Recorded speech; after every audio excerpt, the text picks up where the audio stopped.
Right now, you have the power to amplify the voices of over 40 million people with one hashtag.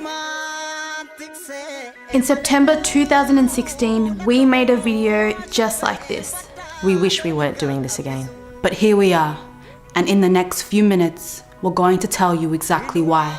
On the night of June 29th, Hachalu Hundessa, an iconic Oromo singer and activist, was assassinated in Addis Ababa, Ethiopia's capital. a city known to the Oromo as Finfinne. We don't know who pulled the trigger, but there are a lot of things that we do know.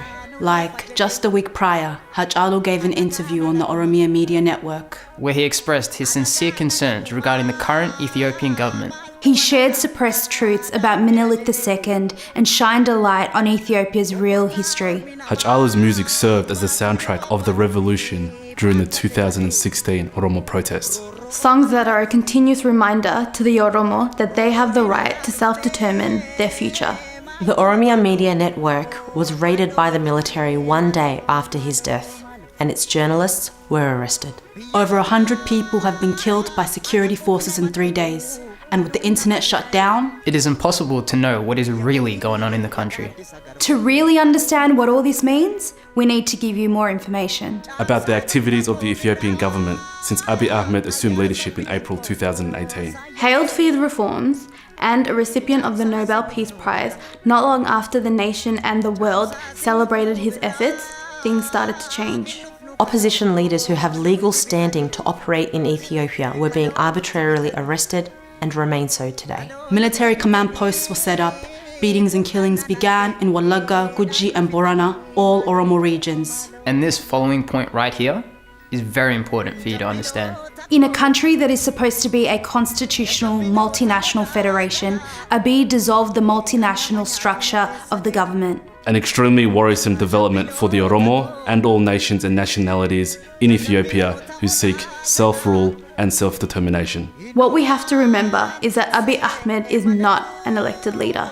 And he's made little effort to ensure free and fair elections since his appointment. It is in this context, and in the context of an Ethiopia that sees prominent Oromos murdered, that we assert that Hachalu Hundessa was assassinated.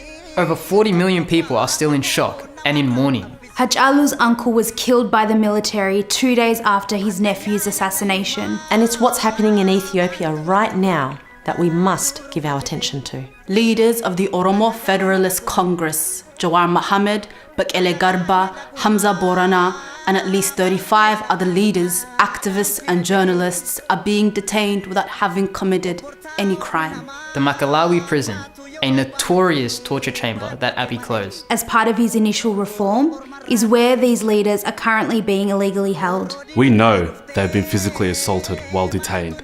Jawar is on a hunger strike and Bekele is very ill. 2 US citizens, Redwan Aman and Yusuf Bashir, are unlawfully detained, and we still don't know where they are.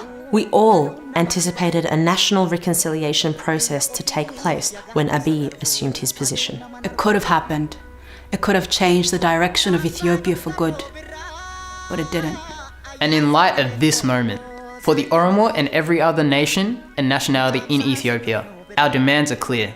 An independent external investigation into Hachalu Hundessa's assassination. The immediate resignation of Prime Minister Abiy Ahmed. The end of extrajudicial killings of civilians. The release of all political prisoners. Free and fair elections in 2020. An end to the internet and phone line shutdown. And finally, we demand that the international community impose immediate sanctions on Ethiopia if these demands are not met. We will no longer be satisfied with symbolic victories. The Oromo demand real justice.